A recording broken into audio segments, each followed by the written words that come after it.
Chapter हुआ समाप्त। Question answer हमने कर लिए थे, यहां पर कुछ क्वेश्चंस और रह गए थे, वो भी कर लें जी। तो हमारे जो क्वेश्चन थे, अब आ रहा है हमारा ये वाला क्वेश्चन नवा, ठीक। A machine has to be, लप्पू सा चैप्टर है, छोटे छोटे क्वेश्चन है, झींगुर से क्वेश्चन है। A machine has to be supplied at site, it is done by sourcing various components from the vendor and assembling the machine at site. The details of the various events are as follows. पहले बताओ बात किसकी चल रही है, goods की ना। तो गुड्स की बात चल रही है, तो 17 सितंबर को ये हुआ है, अक्टूबर को यहां हुआ, यहां हुआ, यहां हुआ। पहले क्या लिखना है, नियम। देखो जीवन में तुम्हें मेरी कोई बात याद रहे ना रहे, जीवन भर जब भी आप कोई लॉ के साथ भिड़ रहे हो तो अपनी समस्या बताने से पहले आपको रेलिवेंट प्रोविजन या तो अपने सामने रफली लिखो, फेयर करके लिखो, रिकॉल करो, दिमाग में लिखो, लेकिन अपने सामने रखो।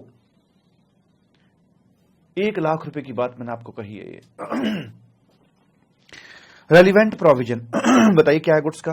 अगर इनवॉइस टाइम से आ रहा हो तो वैसे वाले केस के अंदर हम गुड्स की बात कर रहे हैं, तो जो इनवॉइस होता है ना अपना, इनवॉइस इश्यू की एक्चुअल डेट ना, वो बैरियर याद आ रहा है, एक्चुअल डेट।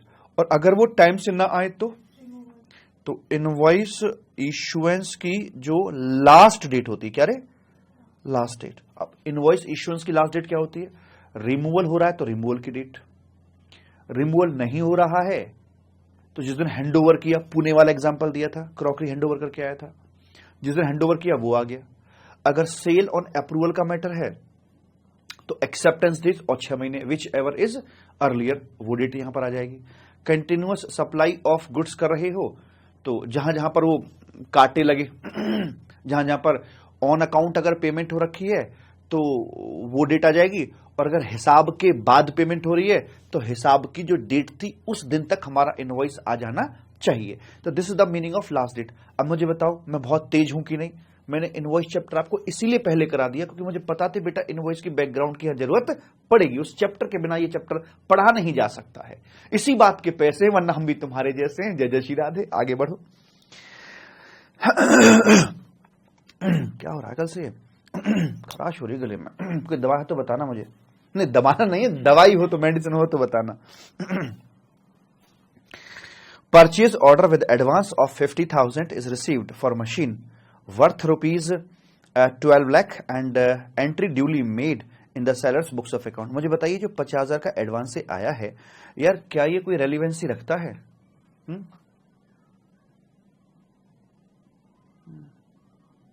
बताइए। हाँ ध्रुव बोल बच्चा, बोल कबूतर। ये बादाम शेक का सर है। चल बे, और कुछ नहीं था। 20 अक्टूबर को the machine is assembled, tested at site and accepted by the buyer. Invoice raised हो गया। 4 नवंबर को बैलेंस पेमेंट यहां कर दिया जाता है। पहले मुझे बताइए इस केस में इनवॉइस इश्यूएंस की लास्ट डेट क्या है? इनवॉइस की लास्ट डेटवा क्या है? बोलो कौन बताएगा रे? 20 अक्टूबर। क्या यहां मशीन का रिमूवल के समय इनवॉइस करना है? नहीं, वो तो पार्ट्स में गई है, असेंबल हुई है। आपने जब क्लाइंट को हैंडओवर कर दिया है ना, जब क्लाइंट को हैंडओवर किया है उसके बाद तो रिमूवल नहीं है ना, वहां पर इनवॉइसिंग करी जाएगी। वो आएगी 20 अक्टूबर आपकी आ जाएगी। ठीक, अब ये चेक करो क्या आपका इनवॉइस टाइम से इश्यू हो गया है या नहीं। लप्पू सा इनवॉइस है, कहां है? इनवॉइस रेज्ड हुआ 23 अक्टूबर को। मारो इसे, मारो सारे मिलके मारो इसे। ये टाइम से है? नहीं, लेट है। लेट है तो मुझे बताइए what will be the time of supply? 20 अक्टूबर। बाकी कहानी से मुझे कोई मतलब नहीं, ऐसी कि तैसी में जान दो। मेरा लॉ ये रहा, मेरे लॉ के मुताबिक मुझे क्या निकालना है, दैट्स इट। वो मुझे घुमा रहा फिरा रहा, एडवांस आया, ये आया, एसटीसी में जान दे सारा का सारा। क्या मतलब मुझे एडवांस से? पर मैं इसका प्रोविजन लिखूंगा कैसे? मैं इसको लिखूंगा कैसे, मेरी बात सुनो। शॉर्ट हैंड में बताता हूं। जब रेलिवेंट प्रोविजन लिखा जाएगा तो उसमें लिखेंगे एज पर सेक्शन कौन सा है? सेक्शन कौन सा है? सेक्शन कौन सा आएगा? 12। हाँ, as per section 12 of CGST act के मुताबिक जो टाइम ऑफ सप्लाई होगा वो होगा in where invoice is issued on time, तो इनवॉइस इश्यूएंस की डेट या last date as the case में भी, और पेमेंट की date whichever is early, जो दोनों में पहले हो, पहले ये लिखा जाएगा। उसके बाद फिर लिखोगे however as per notification number. कौन बच्चे बताएगा नोटिफिकेशन नंबर क्या था? है 66/2017।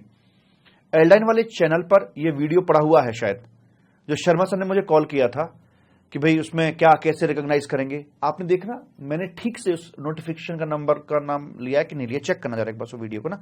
66/2017 के मुताबिक यहां जो पेमेंट वाली कंडीशन है इसको रिलैक्स कर दिया जाता है। सो फाइनली इसका जो टाइम ऑफ सप्लाई लिया जाएगा वो कुछ इस तरह से लिया जाएगा, where invoice has been issued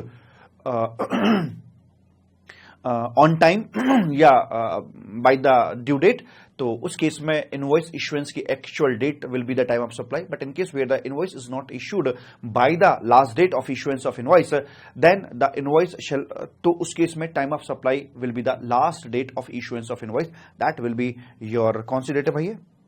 20 अक्टूबर यहां पर कंसिडर कर ली जाएगी, कोई दिक्कत नहीं है। तो ऐसे करके हमारी बात करती जाती है मालिक। ठीक है जी,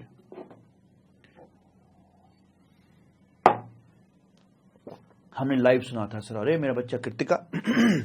चलो जी, अगला question, gas is supplied by a pipeline, monthly payment. तुम ऐसे हो जाओ चटपटे इतने तेज तर्रार की क्वेश्चन तुम्हें देख के घबरा जाए। Gas is supplied by a pipeline, monthly payments are made by the recipient as per the contract. ठीक है।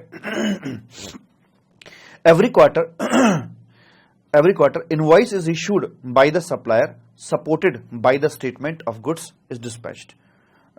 Every quarter, ठीक है, invoice is issued by the supplier supported by a statement, हिसाब, statement मतलब हिसाब बनता है हर महीने of the goods dispatched and payment made, and the recipient has to pay the differential amount if any. The details of the various events are as follows. क्या क्या रहे? Payment of 2 lakh has been made in each month. ये कैसा payment है? ये हिसाब के बाद का है या ऑन अकाउंट चल रहा पेमेंट? आप समझते हैं ना ऑन अकाउंट का मीनिंग, समझते हैं ना आप लोग? बोलो हाँ। ऑन अकाउंट मतलब वो अभी एग्जैक्ट फिगर नहीं है, that is like rough figure, tentative figures. तो हमने कहा भैया अभी 2-2 लाख हम आपको दे रहे हैं टेंटेटिवली, जो हिसाब होगा तो उसमें जो भी प्लस माइनस है वो कर लेंगे, क्या दिक्कत है? तो ये है मेरी ऑन अकाउंट पेमेंट, इसे बोलते हैं। ठीक है, तो इसका ऑब्वियस सी बात, जब ऑन अकाउंट पेमेंट करी जाती है तो that particular date will be the time of supply. तो एक तो टाइम ऑफ सप्लाई मेरा ये बन जाएगा 2 लाख का, 2 लाख का ये बन जाएगा, 2 लाख का मेरा ये बन जाएगा। 3 तो मेरे सामने यहां पर निकल के आ जाते हैं। फिर आया 3 अक्टूबर की date, statement of accounts issued by the supplier with invoice for quarter July to September का इनवॉइसिंग यहां पर आ जाता है। और 17 अक्टूबर को डिफरेंशियल अमाउंट बनता था 56,000 रिसीव्ड बाय द सप्लायर। अब जो 56,000 है ये कहां से निकला है? ये आपके स्टेटमेंट से निकला होगा ना, हिसाब पक्का बन गया, तो यहां पर फिगर निकल गई 56,000 रुपए, और ये वाला 56,000 यहां पर पे कर दिया जाता है। 56,000 के लिए बताइए what will be the time of supply. ठहरो, पहले अपने सामने लॉ लिख लीजिए, भूल मत करो। सर लॉ ये बोलता है रेलिवेंट प्रोविजन, बोलो क्या है? रेलिवेंट प्रोविजन में 2 बातें हैं। नंबर 1, अगर ऑन अकाउंट पेमेंट की जा रही है तो उसमें जो पेमेंट की आपकी डेट आ रही होगी वो बन जाएगी यहां पर आकर। दूसरा, अगर स्टेटमेंट के वजह से पेमेंट आपकी निकल के आ रही है तो जो स्टेटमेंट की डेट होती है, कौन सी रे? जो हिसाब की डेट होती है, उस डेट पर आपका इनवॉइस आ जाना चाहिए। That is the last date for issuance of the invoice. तो क्या उस डेट पर आपका वो बात हुई है? The answer is no. तो इनवॉइस इश्यू हुआ है वहां पर आकर, तो अकॉर्डिंगली वही वाली डेट आपकी यहां पर आकर बना दी जाएगी। लास्ट जो टाइम ऑफ सप्लाई आपकी वही वाली डेट यहां पर बना दी जाएगी। कोई दिक्कत नहीं है। तारी क्या है सर? 2 ढक्कन थर्रा पी लो, मतलब अब मुझे बताइए, मुझे ज्यादा गंदा शब्द कौन सा लगा इसमें? वो कह रहा 2 ढक्कन थर्रा पी लो। अब ये थर्रा ज्यादा गंदा है कि पी लो ज्यादा गंदा है? प्रॉब्लम पीने से कि थर्रा से? पहली बात, अगर इससे दिक्कत नहीं तो मेरा स्टेटस क्या समझा तुमने? क्या मैं सिला के रह गया हूं? रिक्शे वाले पीते हैं, सीए करने का फायदा क्या रह गया फिर? और P low. Shiv Shiv Shiv Shiv Shiv Shiv, gym जाता हूं मैं तो शेक वो आ रहा होगा, रगड़ा, मेरा सारा रगड़ा खराब हो जाएगा, सारा रगड़ा खराब हो जाएगा। शिव शिव, कैसी बात करते, कैसे गंदे गंदे बच्चे हो रहे हैं। हे भगवान, को मैं तो इज्जत बचानी भारी पड़ रही है अपनी यहाँ पे इनके बीच में। 56,000, राइट? ओके, तो यहां पर जो डेट पड़ेगी आपकी वो 3 अक्टूबर की पड़ेगी। For 56,000 what will be the date? 3 October. आप गलती कर सकते हो, यहां पर गलती ये कर सकते हो कि आप बोलोगे है 17 अक्टूबर को मिल रहा 56,000, नहीं, ये 17,000 क्या ऑन अकाउंट पेमेंट है या हिसाब की बात की है? बोल रहे हैं हिसाब के, एक्यूरेट है ना ये ऑन अकाउंट नहीं, एक्यूरेट है। तो एक्यूरेट जो पेमेंट हिसाब के बाद आती है तो उसमें हिसाब की डेट पर इनवॉइस इश्यू करना जरूरी होता है। और गुड्स के केस में इनवॉइस कभी भी लास्ट डेट को क्रॉस, गुड्स के केस में जो इनवॉइस यहां पर आता है, टाइम ऑफ सप्लाई कभी भी इनवॉइस की लास्ट डेट को क्रॉस नहीं कर सकता। Time of supply can never cross the last date of issuance of invoice. So in this case, the last date of issuance invoice for 56,000 is 3rd October. So time of supply will be the 3rd October, right? Yes, sir. सारे question मुझसे करवाओगे? तुम कितने गंदे पढ़ रहे हो ना।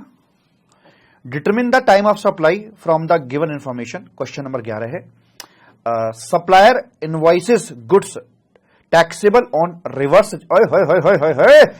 charge basis है to Bridge and Company 30 days from the date of issuance of invoice elapse on, ये 30 दिन कहां पर एक्सपायर हो गए? 3 जून को एक्सपायर होने के बाद का है ना ये, चलो जो भी है। तो ठीक है जी, 3 June Bridge and company receives the goods 12 तारीख को एंड 30th को Bridge and company makes the payment. ठहरो, ये शादी नहीं हो सकती है, रुको। सप्लायर ये रहा, रेसिपिएंट ये रहा। पहले लिखिए रेलिवेंट प्रोविजन, हाथ जोड़ के विनती है, थप्पड़ मार के विनती है, सबसे पहले रेलिवेंट प्रोविजन यहां पर आएगा। लिखो, रिकॉल करो, जो मर्जी करो, बताइए क्या प्रोविजन है यहां पे। यहां पर 3 पॉइंट आते हैं, आरसीएम लगेगा, तो यहां पर इसके 2 स्टेप निकलेगा। नंबर 1 बोलिए सर, गुड्स जो है अपना गुड्स रिसीविंग की डेट आती है, एक क्या आती है यहां पर, पेमेंट की डेट आती है अपनी, है ना। आरसीएम में पेमेंट की डेट आ रही है, ओए परेशान मत हो ना, एनसीएम में पेमेंट को इग्नोर करते हैं बे, लेकिन आरसीएम में पेमेंट की डेट आती है। एंड थर्ड नंबर क्या था? थर्ड नंबर यहां पर आता है आपका क्या, 31वां दिन। तो गुड्स आपको कब रिसीव हुए हैं? रिसीव द गुड्स 12 मई को आपको गुड्स रिसीव हो जाते हैं। पेमेंट की डेट क्या है? 30th मई, 30 मई पेमेंट की डेट यहां पर आपकी आती है। एंड ये क्या निकल के आएगा? जून। मेरे हिसाब से 3rd जून नहीं आना चाहिए, क्योंकि देखो लैंग्वेज पढ़ो क्या बोल रहा है ये कह रहा 30 days from the date of issuance of invoice elapsed on 3rd June. 30 दिन कंप्लीट हुए हैं 3 जून को, and I need 31st day, that is the day immediately after the expiry of 30 days. So this date will be the 4th June. हालांकि यहां तुम बच गए हो, क्योंकि बाकी डेट इससे पहले आ रही हैं, तो ये पॉइंट टेस्ट नहीं हो पाया आपका। बाकी डेट इसकी बाद की होती तो ये पॉइंट आपका टेस्ट हो जाता। तो यहां पर ये 4th जून आएगा, बिकॉज 31वां दिन will be the 4th June as per the language of the question. Am I right? Yes sir. तो अर्लीस्ट आ गई इसमें 12 मई सॉरी। तो 12th May will be the, यहां पर अपनी ये हो जाएगी। ठीक है, ओके सर जी, मजा आ रहा है ना? लो मजा लो, जितना ले सकते हो आप, जीवन में मजा ही तो है। क्वेश्चन नंबर 13, अब सारे में ही करा दूं, हाँ निबट गया अब तो, और क्या है। A limited enters into an agreement with B limited to supply 100 kg of raw material, however A limited supply only 80 kg। Agreement इतने का था, एक्चुअल सप्लाई 80 की हुई है। बताइए जीएसटी कितने पर जाएगा, 100 पर या 80 पर? एग्रीमेंट 100 का था, लेकिन सप्लाई सिर्फ 80 की हुई है, बिलिंग सिर्फ 80 की हुई है, पेमेंट सिर्फ 80 का होगा, तो टाइम ऑफ सप्लाई कितने का आएगा? 80 का। क्वेश्चन था, चलो। इन्वेस्टिगेशन शोज, क्या कर रही है investigation, that A B C and company carried out service of cleaning and repair of tanks in apartment complex, for which apartment owners association showed a payment in cash on 4th April to them। तो ये जो recipient था apartment वाले, उन्होंने दिखाया कि 4 अप्रैल को उन्होंने कुछ पेमेंट कर रखी है। The dates of the work are not clear, कौन से दिन काम हुआ वो क्लियर नहीं है। From the record of the A B C and company, A B C and company have not issued any invoice और एंटर्ड पेमेंट, ना इनवॉइस है ना पेमेंट है, लेकिन हाँ जो रेसिपिएंट आदमी उसकी बुक्स में ये दिख रहा है कि 4 तारीख को पेमेंट कर दी है। बताइए व्हाट विल बी द, यहां पे आएगा अपना 4 जुलाई यहां पर ये आ जाएगा। Confident you? तो बुक के सारे क्वेश्चन यहां पर हो चुके हैं आपके मालिक। एंड आइए अब देखते हैं अपने क्वेश्चन आंसर की तरफ मूव कर जाते हैं। क्या मैं सारे क्वेश्चन आपको दे दूं उसमें? क्या मुझे सारे क्वेश्चन अब आपको दे देने चाहिए कि इतने सारे तो क्वेश्चन मैंने करा दिए, आइडिया तो लगी गया ना आपको हो क्या रहा है।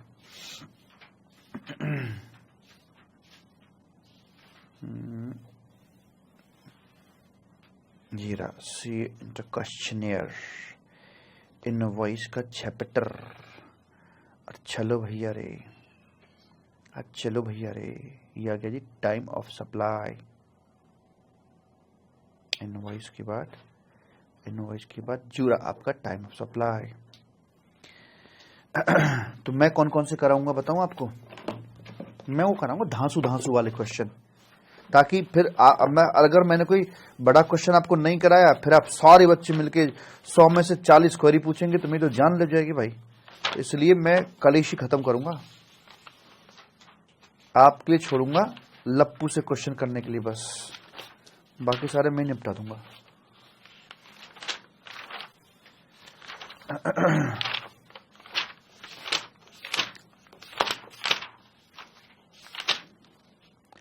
फर्स्ट का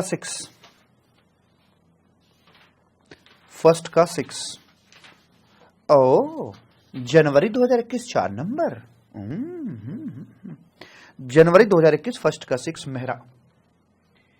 न्यू चैप्टर स्टार्ट कर दो, शाबाश। ये बात, ये कॉन्फिडेंस आंसर यहां कर लेंगे हम, निपटाओ। सारे क्वेश्चन होमवर्क मांगने वाले मोती से ना हीरे से।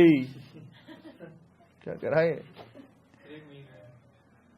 अच्छा मीम है, बता दिया करो यार। तो थैंक यू सो मच, मुझे पता नहीं चलती हो क्या रहा है। मेहरा सन्स है, इधर है कमर सीधी, इधर Mehra sons a registered supplier is a wholesale supplier of ready-made garment located in Bandra, Mumbai. On 5th September, Subhadra, owner of Aura Boutique located in Dadar, Mumbai, approach करते हैं मेहरा एंड सन्स को for supply of consignment of customized dresses for ladies and kids. Ladies के लिए और बच्चों के लिए। तो मेहरा सन्स कौन है, बायर है कि सेलर है? सेलर है। ये हो गया आपका सप्लायर। और सुभद्रा कौन है? ये रेसिपिएंट है। चलो ठीक है, ये 3 लाइनों में ही पता लगा हमें। Mehra sons gets the consignment ready by 2 October, ठीक है, and inform Subhadra about the same. Okay ठीक है। The invoice for the consignment was issued on next day. अच्छा, नेक्स्ट डे 3 दिसंबर इतने को इनवॉइस इश्यू हो जाता है। Due to some reason Subhadra could not collect the consignment immediately, so she collect the consignment from the premises of Mehra and Sons on 18th को collect किया जाता है and hand over the check for payment for the same। ठीक है, check भी दे दिया। the said payment is entered in the accounts on 20th December and amount is credited in the bank is 21st of इतना। बताइए मालिक क्या होगा यहाँ पर? जी साहब, पहली बात तो समझिए, बात गुड्स की चल रही है कि सर्विस की चल रही है? गुड्स की चल रही है। तो हमने क्या सिखाया आपको मंत्र? सबसे पहले आएगा रेलिवेंट प्रोविजन, आपका इधर साइड में आ जाता है। ठीक है, क्या आता है? रेलिवेंट प्रोविजन आ जाता है। ओके, हाँ जी ओके। क्या है रेलिवेंट प्रोविजन गुड्स के केस में? Sir as per section number 12 कि यहां पर इनवॉइस, अगर इनवॉइस टाइमली इश्यू किया जाता है तो इनवॉइस इशुएंस की जो एक्चुअल डेट होगी that will be the time of supply, correct. और अगर आपका इनवॉइस टाइम से इश्यू नहीं किया जाता है तो जो लास्ट डेट थी इनवॉइस इशुएंस की उससे आगे हम नहीं जा सकते, क्योंकि हमारे बैरियर को हमेशा याद रखना गुड्स के केस में, या तो इनवॉइस की डेट इससे पहले होगी या यहां लास्ट हो जाएगी आके, इसको पार नहीं कर सकता। इनवॉइस की डेट को पार नहीं कर सकता टाइम ऑफ सप्लाई किसी भी हालत में, ऐसे मान के चलना आप। ठीक है सर जी। एंड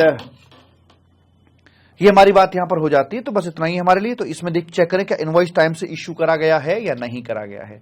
आप इसमें सेक्शन 31 का प्रोविजन भी डाल सकते हैं।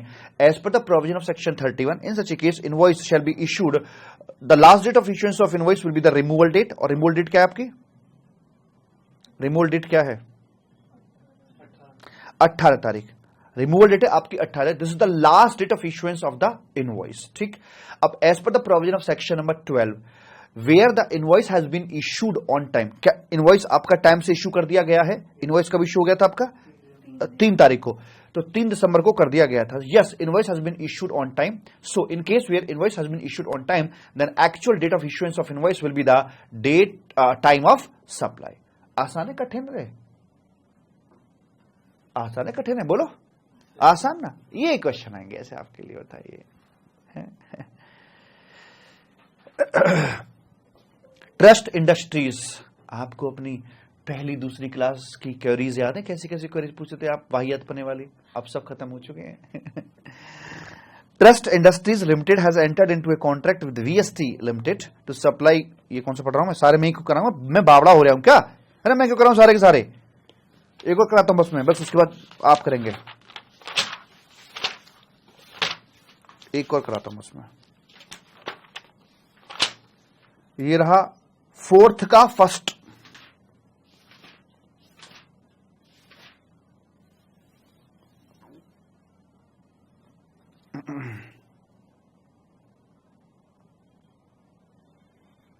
ये आपका दिसंबर 2021 5 नंबर, दिसंबर 2021 5 नंबर। ये क्वेश्चंस कराना आपके लिए बहुत जरूरी था, आपको पता लगे कि बेटा ये है, ये आएगा। An order is placed to T and company Sholapur on 18 August को for supply of fabric to make garments. Company delivered the fabric on 4th September and after completion of the order issued the invoice on 15th of September. The payment again the same was received on इतना इतना। बताइए, easy PG.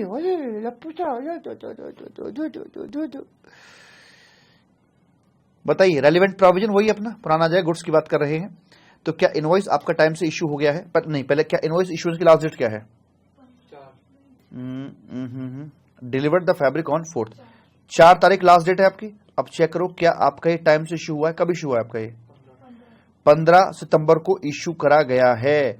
तो 15 सितंबर तो भैया late हो गया। हमारा time of supply invoice की डेट को क्रॉस नहीं कर सकता है। तो पहले वाले केस के अंदर what will be the time of supply? 4th September। Relevant provision पहले लिखेंगे, उसके बाद एनालिसिस एंड कंक्लूजन। आप पूछ रहे हैं कितना कितना लिखना पड़ेगा? आप देख रहे हैं एनालिसिस कंक्लूजन में एक लाइन आ रही है बस यहां पे आके। ऐसा कुछ जरूरी नहीं कि आपको इतना पेज भरना ही भरना, भी कम नहीं है। अगला क्वेश्चन है आपका, HM industries limited engage the service of transporter of road transport consignment on 20th May इतना। However, the consignment could not be sent immediately on account of a strike in the factory and instead was sent on 20th July। अच्छा जी ठीक है। 20 मई की बजाय 20 जुलाई को निकला। Hence, invoice was issued from the transporters on 20th June को invoice issue हो गया था एंड पेमेंट मिल गई है आपको यहां पर आकर। What will be the time of supply of transporters services? क्या रहेगा यहां पर आकर?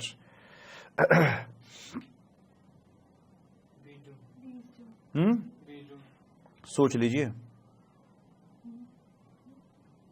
एक खेल खेला है यहां पे,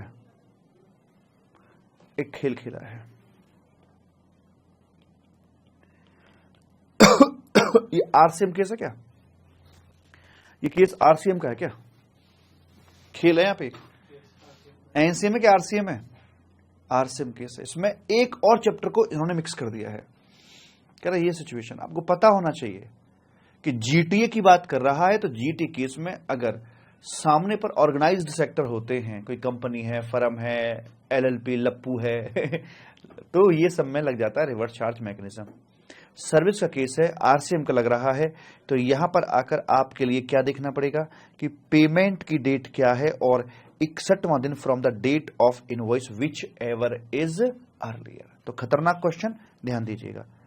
तो ये गेम खेल दिया गया आपके लिए यहां पे, ठीक है? Yes sir. अच्छा, कितने लोगों ने यहां पे गलती करी है? आपने गलती करी, वेरी गुड। जहां गलती करी खतरे का निशान जरूर लगाना, लिखना मैं झंडू हूं, मैं झंडू हूं।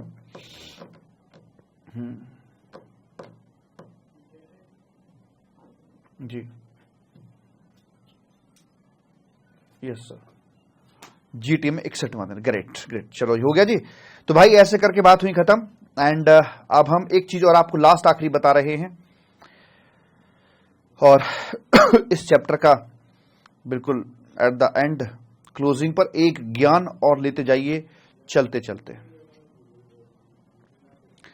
चलते चलते वाला ज्ञान ये है कि यहां पर बताइए आप हमें, जैसे कि ये ना जहां चैप्टर स्टार्ट हो रहा है वहां पे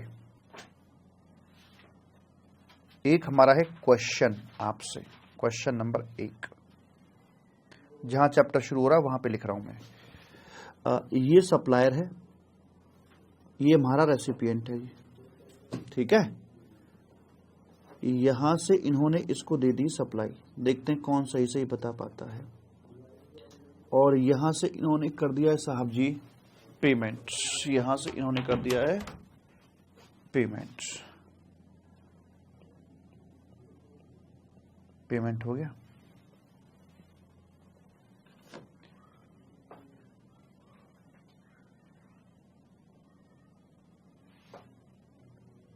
अभी बता रहा हूं, बरुण रुक एक मिनट। ये पेमेंट किया है, तो पेमेंट बाई चेक आया था, बाई चेक। तो इसमें आपको बताएं हम चेक कब रिसीव हुआ, चेक रिसीव्ड डेट थी 29/10/2023 और चेक जो था क्रेडिट हो जाता है इन बैंक ऑन 1/11/2023। अब बताइए पेमेंट की डेट यहां पर क्या ली जाएगी? सिंपल बताओ ना, जैसे मान लो आप ही ने मेरी क्लास की फीस दी है, आज चेक दे दिया, मैं बैंक में डालूंगा, 2-3 दिन में क्रेडिट हो जाएगा। मुझे पेमेंट कब मिला? जब चेक मिला है, जब खाते में पैसा आ गया। कब मिला? आपके पिताजी चेक देकर गए थे मुझे 29 तारीख को, मैंने बैंक में डाला, फिर वो क्रेडिट हुआ। तो मैंने कौन से दिन खुशी मना ली होगी फीस आ गई? मैंने खुशी कौन से दिन मनाई होगी कि फीस आ गई मेरे पास? जब चेक मिला या जब बैंक में क्रेडिट हुआ तब?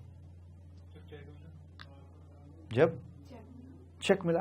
अच्छा, वैसे भी ये तो रही एक आम लैंग्वेज कि हाँ चेक मिला हम वहीं खुश हो जाते हैं। फिर भी गवर्नमेंट के हिसाब से क्या फायदेमंद है? गवर्नमेंट ने इस चैप्टर में लेटर वर्ड का इस्तेमाल किया ही नहीं है, विच एवर इज अर्लियर। तो गवर्नमेंट के लिए भी अर्लियर करना ज्यादा फायदेमंद है। M I right? क्योंकि जितनी जल्दी पेमेंट की डेट आएगी, टाइम ऑफ सप्लाई आने के चांसेस उतने ही हाई हो जाते हैं। तो अकॉर्डिंगली गवर्नमेंट को जीएसटी का पेमेंट भी उतनी ही जल्दी मिलता है। तो पेमेंट डेट आएगी 29/10/2023। अरे मेरे बच्चा, कितने बच्चों ने बढ़ चढ़ के भाग लिया इसमें, सबने बताया, सबने। अरे मेरा कबूतर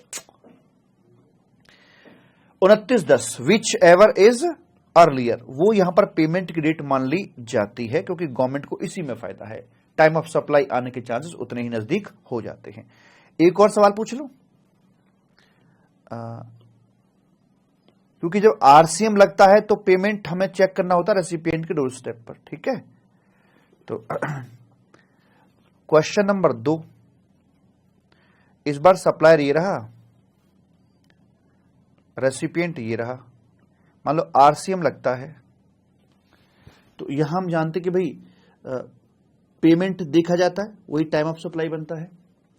तो पेमेंट के लिए बाई चेक हमने किया है, बाई चेक। तो जिस दिन चेक दिया, चेक गिवन, और इसके खाते में चेक डेबिट होगा या क्रेडिट होगा? रेसिपिएंट खाते में डेबिट।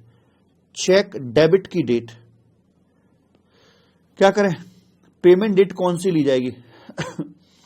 जिस दिन चेक दे दिया वो डेट, या जिस दिन खाते में से पैसा कटा वो डेट। पेमेंट कौन सी डेट पर माना जाएगा? सरकार को किस में फायदा है? Which ever is earlier, which ever is earlier, that is. अगर ये मान लीजिए आपकी 29/10/2023 है और ये है 1/10/2023, 2023, तो आपकी 29/10/2023 यहां पर आ जाएगी, which ever is earlier, right. Sir cheque bounce हो गया तो फिर वो पेमेंट ही नहीं मानी जाएगी। अगर चेक बाउंस होता है तो पेमेंट ही नहीं मानी जाएगी, ठीक है बच्चा।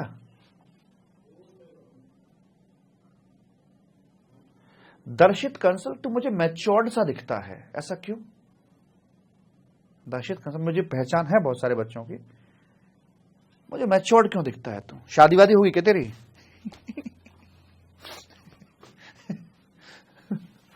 अगर चाहोगे चेक बाउंस हो तो क्या भाई, कितनी बार पूछोगे?